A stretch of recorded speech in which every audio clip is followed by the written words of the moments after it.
I'm Lin-Manuel Miranda, and you're listening to Hard Knock Life.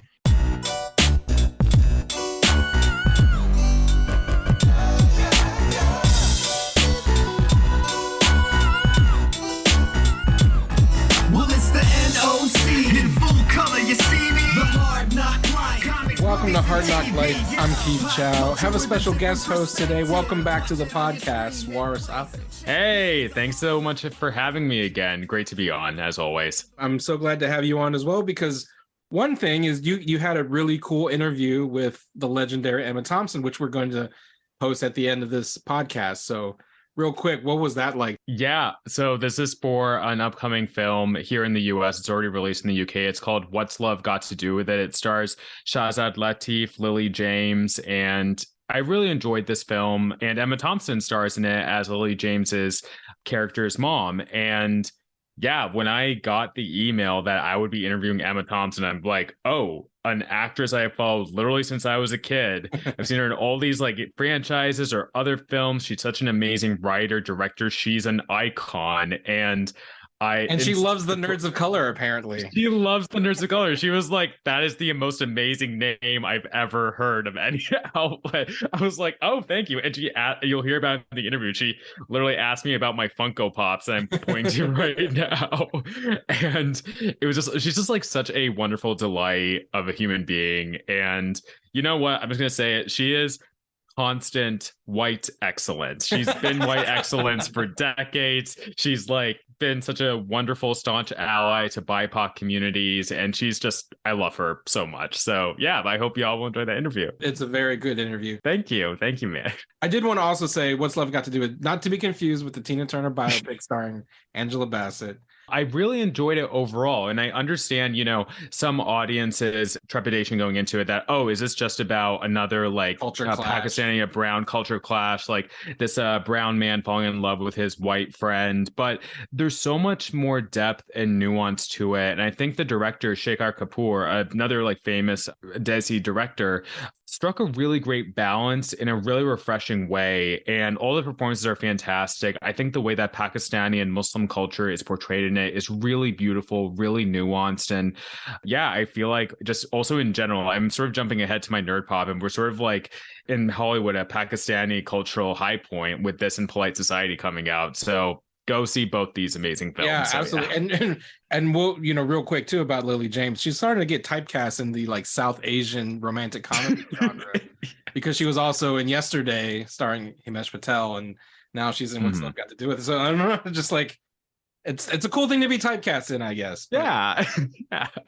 And she's a fantastic actress. She's a great actress. She is the live action Cinderella. And speaking of live action Disney, I know how you feel about certain live action interpretations of classic Disney animated films, but we got our first look at some of the live action versions of the Little Mermaid characters. And I know Little Mermaid is, I'm stoked for it. I think, Halle Bailey's an amazing Ariel. And of course, Lin-Manuel is doing the music along with Alan Menken, but we got to see our first looks at Flounder, Sebastian, and Scuttle, and the internet has got jokes, and they're dunking on all of the images. But as someone who's got thoughts about live action interpretations of Disney, I was just curious what you think. Right.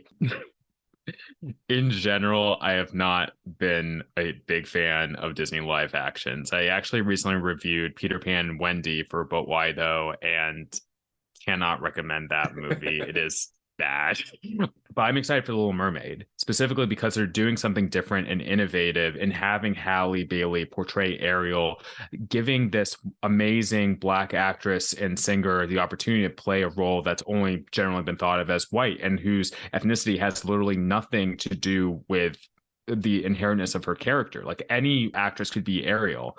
And she has such an amazing voice, such an amazing commitment to the role. I think her design is gorgeous. I think that I really love like the set design that they've shown us in the trailers generally. I think it's Rob Marshall directing. I think he's got a really great eye for that. And, I've seen like complaints on the internet that there's not enough color, but we've seen color. We've seen like, portions of the Under the Sea sequence, and I think it looks great. I think the ocean in general in the film looks great. I think Melissa McCarthy looks great as Ursula. I mean, we'll see about her performance overall, although I will like to echo the complaints of a lot of queer friends I have that they feel that Ursula should have been played by a drag queen, as that was inherent in her creation. She was based off Divine, and I completely co-sign that. But we still have to see what Melissa McCarthy does, and I'm hopeful that she'll at least give a fun performance.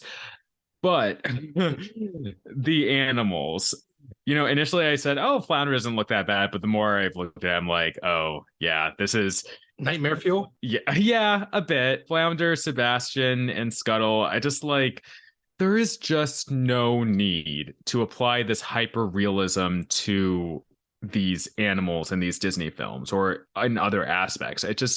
That's been when they say live action, they're like, we're going super live and gritty and gray. And just you are Disney.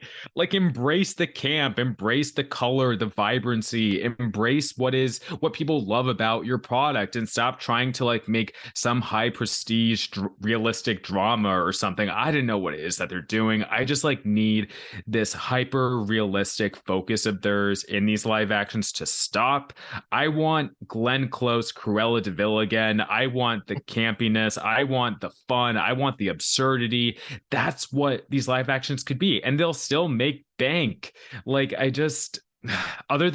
again, Halle Bailey is amazing. I think, honestly, initially I was skeptical about Javier Bardem as King Triton, but I think that the more I see, I'm I'm getting good Triton vibes from him, and I think that he'll do a great job. And Ariel's sisters that we've seen in it as well. So yeah, I grew up with The Little Mermaid. It was one of my favorite Disney films, and being able to see it in live action like this, I think, there are some parts of it, especially Halle, that I'm really looking forward to. I just could really do without the hyper realism on these animals. Well, and it kind of to your point about what's the point of doing a live action with these cartoon characters, because that was the big complaint about The Lion King, right? The Lion King was it wasn't even live action, right? It was still completely animated. It was just animated to be hyper real. I like your terminology, but hyper real adaptation versus live action adaptation, because even Little Mermaid is 95% animated too, right? There's not a lot of live action happening in that film, but at the same time, it's Sebastian never looked like a crab, so why make him look like a crab now?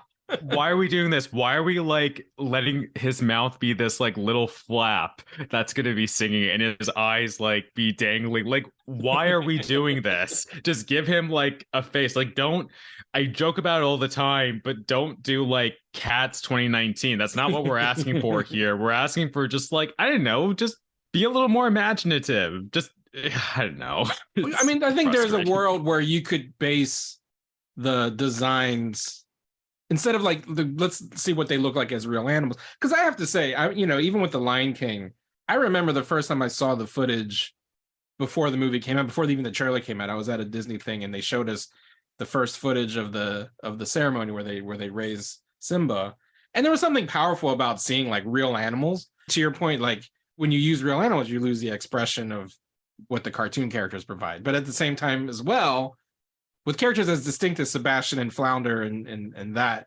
you could lean into the more classic designs. And a great example, here's my segue for the moment, is the latest Transformers trailer for Rise of the Beast. One of the biggest complaints I've always had about the Transformers films, the Michael Bay ones, is that they overcomplicated these classic designs of the Transformers. I was a huge fan of the G1 80s Transformers, and they're appealing because they're these simple designs. Optimus Prime is instantly recognizable, Bumblebee is instantly recognizable, but then when you had the Michael Bay movies, it was just this mash of metal, and it didn't look distinct. It just looked like a bunch of CGI mess, but it was realistic. This is what a giant robot would look like if it really transformed. And it's yeah, but now I don't know what I'm watching on screen. They corrected that with Bumblebee 4 years ago, where they went back to the 80s designs of these characters. And Bumblebee is one of my favorite movies. And the sequel to Bumblebee, so good. It's very good. Hallie Steinfeld is awesome in it. The sequel to that is Rise of the Beasts. The newest trailer just dropped. I don't know how big a Transformers fan you are, Swar, but did you see the trailer? What did you think of the latest in that franchise?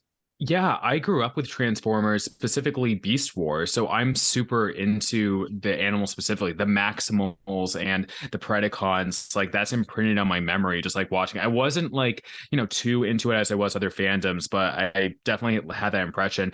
straight off the bat, not a fan of Michael Bay's Transformers generally, but I watched Bumblebee and love that film. I love Christina Hodson. Shout out to her. She is like an Asian icon, like in writing, and she's written so many amazing things. I'm so glad that she's in James Gunn's new DCU writers room. That's really great. But yeah, I'm excited for Rise of the Beast, especially if it is a sequel to Bumblebee and that sort of aesthetic they have there. I agree with you about the designs. Like, let Transformers look more distinct. Don't put them into a CGI mess that just meshes with the background or whatever, and just makes it a jumbled mess. And yeah, I think the Maximals look great. I'm also excited. I saw that Michelle Yeoh is voicing one of them, the Eagle-based one. Yeah, Arizor, right. Yeah. I mean, the cast is amazing. You have Pete Davidson as Mirage. You have Ron Perlman as Optimus Primal. Unicron is in the movie. Like, I didn't expect that. I gotta say, like, you know, to your point about the designs, you know, Optimus looks like his 80s version, but the Maximals, like Cheetor and Optimus Primal, like they fully, to your point about the animals in Disney, they fully embrace the fact it's a giant transforming gorilla. It's a giant transforming cheetah.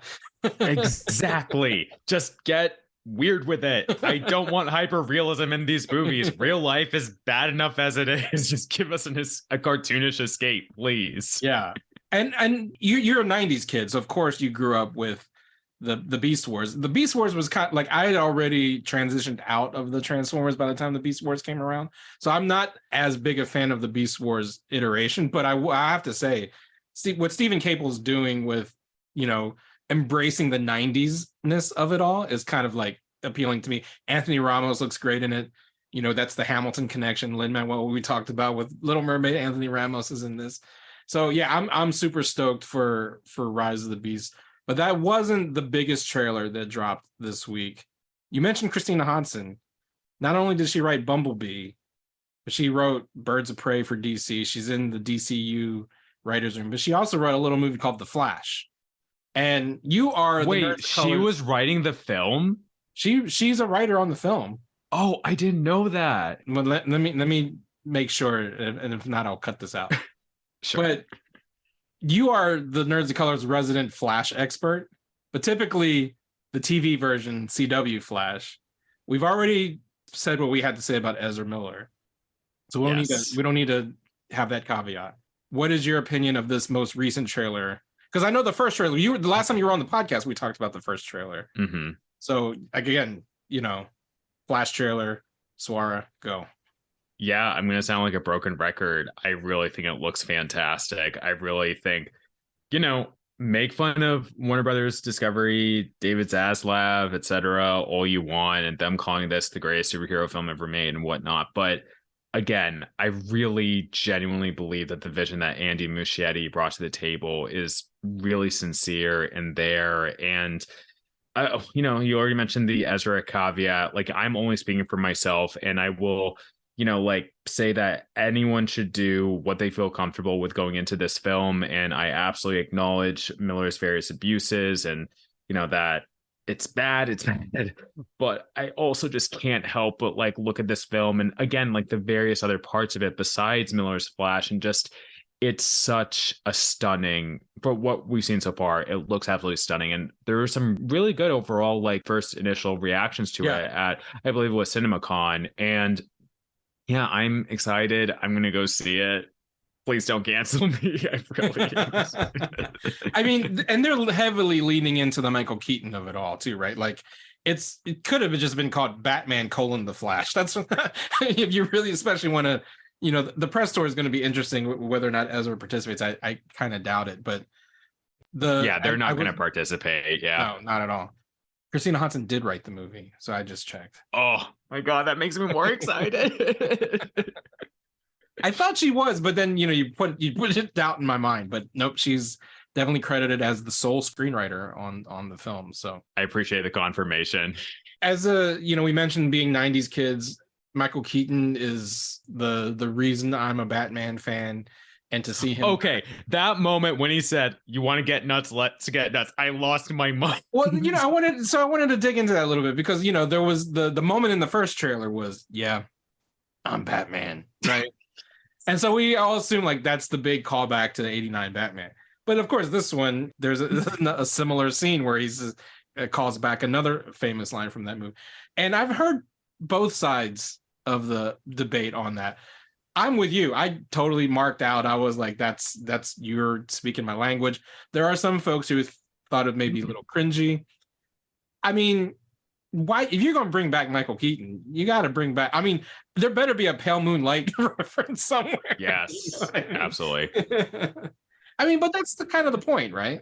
Yeah, that's the point. It is baked in nostalgia. It is a multiverse movie. We are going to see, I mean, this is an open secret. We are going to see other versions of the DC universe in film and TV, and just like that this film is going to make references to. So like, yeah, get in on that nostalgia. Like, I'm not solely opposed to nostalgia in general. Like, I do think in general we over rely on it in Hollywood, but if it serves a specific purpose like this, it does in this movie, then yes, use it. Well, like Spider-Verse used it, you know, like in really smart way. So we'll see if The Flash can potentially live up to that. And again, I'm just really excited to watch it. Yeah, I mean, I wasn't expecting another Flash trailer, and I thought to myself, maybe, you know, that first one was so good, I should try to go in as clean as possible. But you know, I'm voracious when it comes to everything. The one thing I am keeping like away from is reading the reviews of the CinemaCon screening, because you know, I think like you said, there are going to be a lot of cameos and a lot of things that haven't been revealed yet, and you want to experience those fresh, right? You don't want to go in knowing.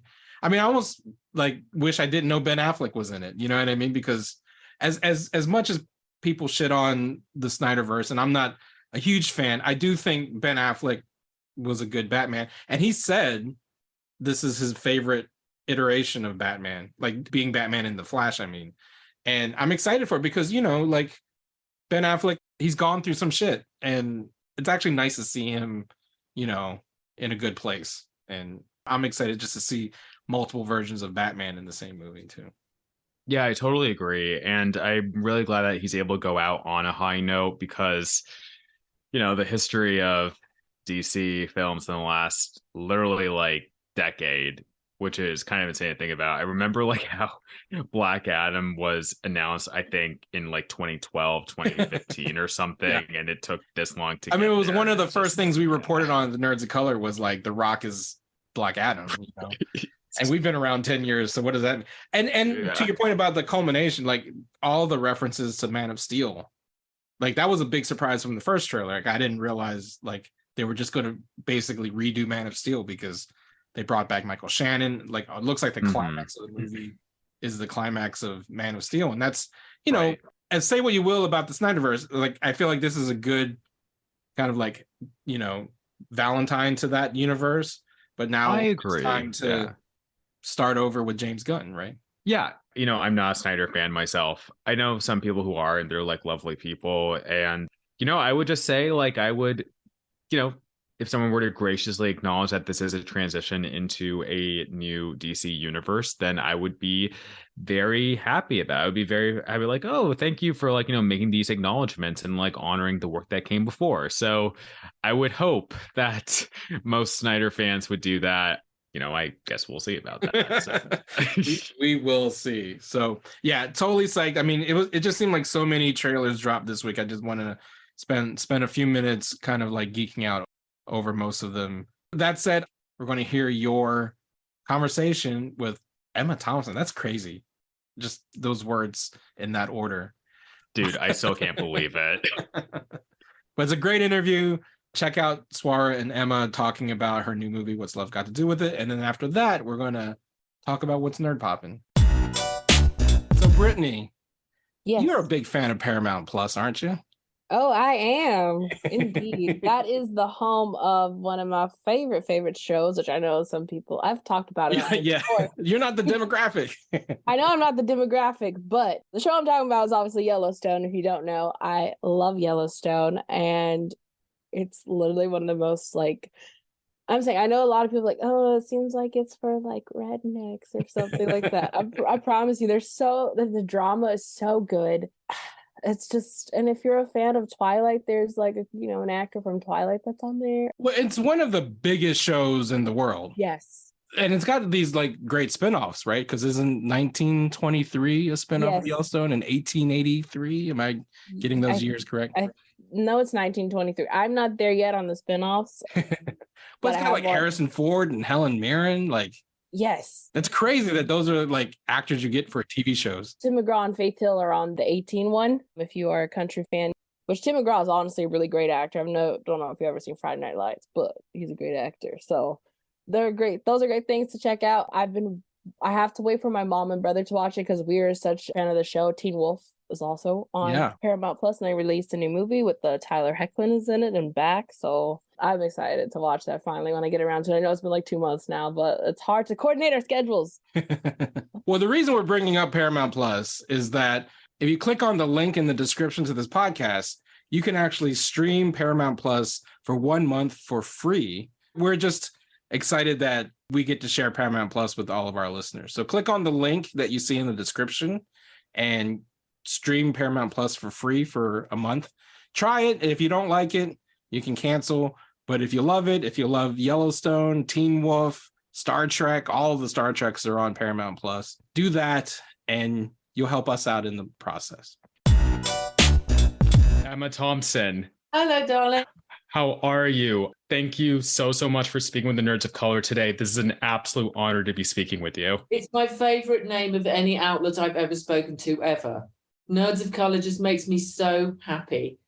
Oh God, it just does. Are you nerdy about is that Harry Potter figures behind you? These are actually Avatar: The Last Airbender, Marvel, and Okay. Star Trek. Okay. Oh, a genuine nerd. I love you so much. We love you so much. You've just given us so much over the years. And, as Professor Trelawney and other roles, Nanny McPhee, and just we're huge fans of yours. Thank you so much for speaking with us. So let me just go ahead and dive into it. So what drew you to the script and the theme of cross-cultural connections between the Stevenson and Kahn neighbors? And how do you think that reflects London generally? Well, I mean, London is super multicultural now and was when I was growing up. So it felt very real to me. Now, I went to a little primary school where there were 55 different cultures represented there. And this is a long time ago. So, that's my experience of life. It was very odd to me to find myself when I was outside London in places where, pretty much everybody was white. It was very odd. It felt sort of strangely, well, I don't mean this to be rude, but sort of strangely uninteresting and slightly flat. London has this kind of fantastic, they say boiling pot and everything, but it's not really boiling. It's just people kind of rubbing along together and actually offering each other so many different and wonderful ways of seeing the world and experiencing the world. And I suppose what I loved about it was that Kath, who is fantastically inappropriate and a bit of an idiot and a bit of a drinker, is given sanctuary in a way by this very kind family. She is a sort of bit of a head case, but they're just so nice to her.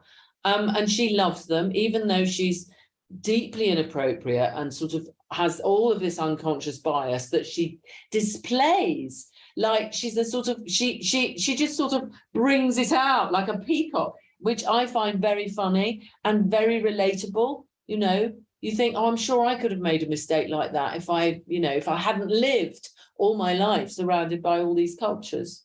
Totally. It's relatable. She makes these mistakes, but it's endearing as well in her performance. And Kath is also someone who initially appears as an overbearing mother to Zoe, but she simply cares deeply for her daughter and for her happiness and security. So how do you aim to channel that balance in your performance? Well, that's all in the writing. And I think Jemima did quite well in the sense that she's very keen on Zoe getting married. But of course, that's completely meaningless because her marriage hasn't given her any satisfaction. And so she's just doing it because it's something to do. And she's a bit bored, actually, Kath, a lot of the time, because when she's not pulling rubber gloves out of her dog's bottom, she hasn't got very much to do anymore. And I think that the family next door give her purpose, and also all their festivals give meaning to her life. And I think that as well, what we perhaps have have lost in our over secularized society is the importance of ritual and festival and this sense of coming together to support one's sense of faith, one's sense of God, whatever it is that you believe in. And that's such a beautiful thing. Of course it exists here, but it is a very secular world. And Kath, I think, is, she finds proper sanctuary within that family. Yeah, absolutely. And just one last light question. What was one of your favorite days to film on set? One of the funnest days you had on set, including and besides the wedding? Easy.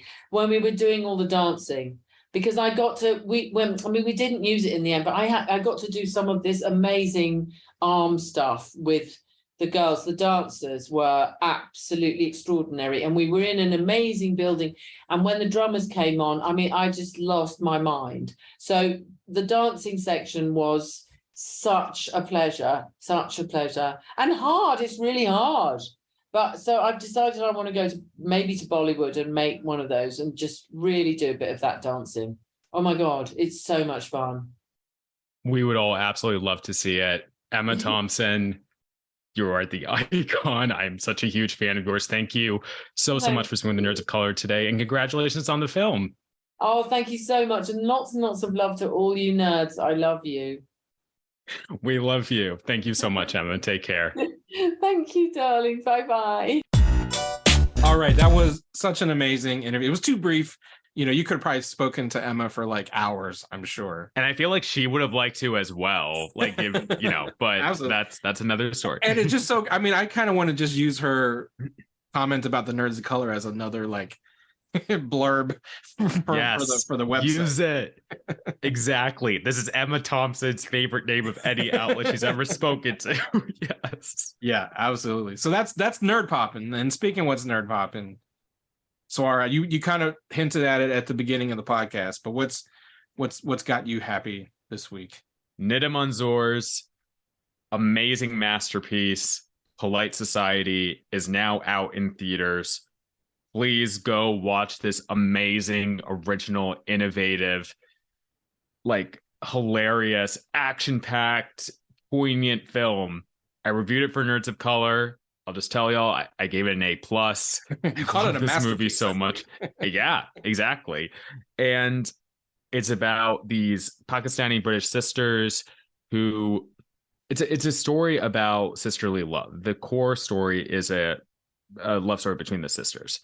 And Priya Kansara is a revelation. This is her first major role in any film. She was literally booked 6 weeks before they started filming.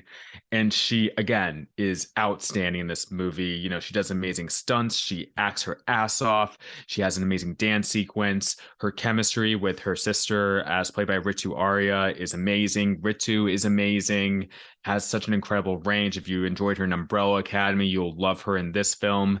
Nimra Bucha is an outstanding villain. And I think also, I've said this in our Middle Geeks review, which you may hear as well, a step up from another previous villain role she played in a really great way.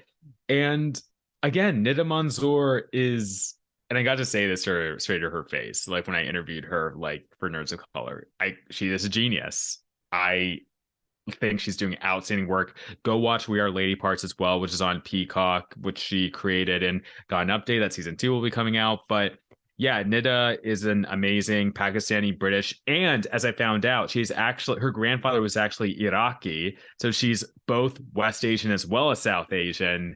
And, my family's Kurdish from Iraq. Yeah. Yeah. Speaking of great Swara interviews, check out his interview with Nida because it's on our YouTube channel. We'll link to it in the description. And you also talked to the cast of Polite. You were like our correspondent on the Polite Society beat. And he did some great interviews with the cast and with the director. And yeah, I haven't had a chance to check it out, but it's definitely on my to-do list for sure. Thank you so much, man. Go see Polite Society. It is amazing. For me, I haven't seen it, but we are publishing, by the time this podcast comes out, you will probably read our review. Mike reviewed Guardians of the Galaxy 3 that comes out this Friday. And I'm excited, but I'm also like, I'm kind of wary of Marvel movies at this moment, you know, but it's kind of like the one Marvel movie I'm kind of excited for, only because I'm curious how they're going to end, because it's the only one that's giving me the same kind of like Endgame vibes, where like, you know, that this is it. You don't have to worry about what it's setting up. You don't have to worry about like what post-credit scene is going to lead to the thing, to the whatever, and how it connects. I feel like this is, you know, we talked about how The Flash is kind of like a swan song. I feel like everything I've seen about Guardians 3, this is James Gunn's swan song to the Marvel Cinematic Universe. And that to me is the most exciting aspect of it. I don't know, where are you on Guardians 3? Are you because I know you're kind of out on a lot of Marvel stuff lately too, aren't you? Yeah, mostly. You know, I enjoyed Guardians 1 and 2. I am seeing Guardians in a critic screening this Wednesday. You know, like, I'll go in and see like how I enjoy it. Here's another thing. I'm allowed to bring guests to these critic screenings. So I'm bringing a good friend of mine who's still really, it has been always even more than I have ever been, obsessed with the MCU. So I'm hoping like, you know, some of his excitement rubs off on me. So like, if I don't like enjoy it as watching on my own, at least, hey, I had a great time because my buddy like really loved it. So trying to embrace more of that energy as I there you go. That's a good yeah. way. That's a good way to think about it. So anyway, I mean, it's not like we need to plug Guardians 3. I'm sure it's going to be the number one movie for a while, but that's the thing. I can't help. I'm excited for it. So it's just like I said, it's a way to. I'm just curious how it's going to end, and it sounds like all the cast is coming with James to the DCU. So it doesn't sound like anyone's surviving the movie. So, but Chris Pratt will not be Superman, right? He will not. To which I say, thank God. Thank God. Although Pom Klementieff in an interview, I think with Variety, hinted at there is a specific character she's already told James Gunn that she wants to play in the DC universe. And I know Karen Gillan is like openly campaigning to be Poison Ivy in the DC universe. So like there's some of the, so good. Exactly. Some of the cast is already like, yeah, we're coming with you to DC already. So for what it's worth, you know, I don't need Chris Pratt, but give me some Pom Klementieff and Karen Gillan in the DC universe. Yes. I'm all for that. Absolutely. So anyway, that's it for Hard Knock Life this week. Swara, how can people find you and your work on the internet? Y'all can find me on the Sinking Titanic. That is Twitter, however long it lasts. I'm there at Spider Swars. I'm on Instagram at Swarzy_8. I co-host The Middle Geeks, which is a podcast that covers anything and everything in Swana/Mina Media, where we give our takes on it. Check out a review of Polite Society. And I'm a contributor to But Why Though, The New Era, and I do written reviews and interviews for the Nerds of Color, like the ones that Keith mentioned. Thank you so much for your kind words, my friend. And yeah, that's where y'all can find me. Awesome. You can find me on Twitter for now at the real Chow, the _real_ Chow. Sans blue check. I don't need that motherfucker anymore. But you can find me on Instagram at real Keith Chow, and follow the Nerds of Color on all platforms at the Nerds of Color, and go to Hard Knock Media to find this podcast as well as the Middle Geeks and all the podcasts in the Hard Knock family. Please give us a rating and a review. If you do, subscribe to our videos, including some of Swara's interviews, specifically with the Polite Society cast, at youtube.com/the Nerds of Color, and support us on patreon.com/the Nerds of Color. And that's it for Hard Knock Life. Swara, until next time. Under the sea, that was really bad. That was very bad. That was terrible, but we're using it.